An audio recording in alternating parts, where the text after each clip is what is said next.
Страдания связаны с негативным опытом прошлого и психологическими проблемами человека. Но в зависимости от базового генетического обусловленного уровня нейромедиаторов, серотонина, дофамина, окситоцина, эндорфинов, человек ярче помнит плохое, чем хорошее, несет с собой целую груду камней, негативных воспоминаний.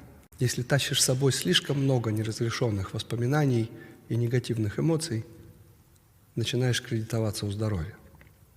И до 40 этот груз мешает тебе реализоваться и мечтать, а после 40 ускоряет процесс, который называется антропоптоз, самоуничтожение организма.